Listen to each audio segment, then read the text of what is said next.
Good afternoon, it's Andy Knapp walking your fields with the Pioneer Agronomy Update. Today is Tuesday, April 30th, and wanted to talk about the word of the week, which is saturated, as in saturated soils, and the impacts that could have on some of our crops. So first topic is impact to currently planted corn and soybean fields, and it's generally accepted that 3 to 4 days of ponded conditions is sufficient to kill these germinating corn and soybean plants.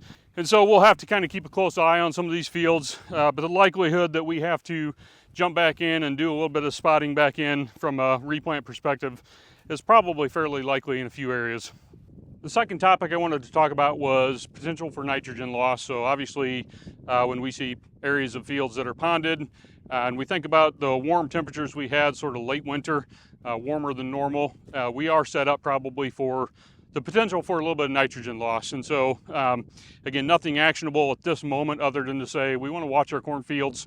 We want to be looking for areas where we would expect to see nitrogen loss and look for those symptoms in the corn plant and address those should they become apparent to us. The last topic that I wanted to address today was one which I've already addressed previously in a video, which is when is it appropriate to start thinking about switching hybrids based on later planting dates. So again, it is April 30th, but I wanted to back this up with a little bit of data. So I'm going to show you a chart. You may want to, at some point here, maybe pause the video to take a better look at this.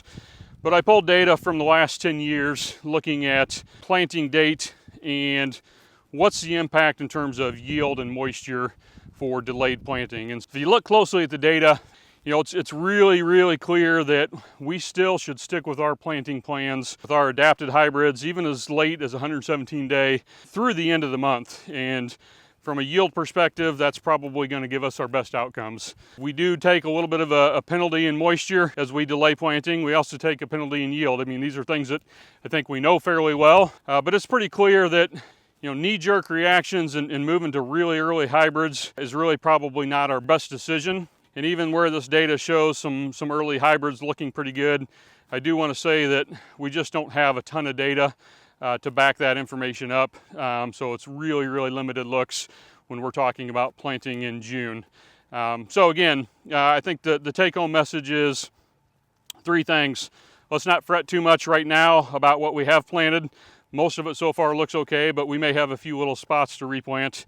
Be thoughtful about what our nitrogen fate is in these fields and be thinking about potentially addressing those. And then third and final, again, the time to hit the panic button is not now, and that we should stick with our plans. The data bears that out really nicely through the end of the month. So that's all I have for today. Hopefully we'll get back in the fields and get rolling soon. Thanks.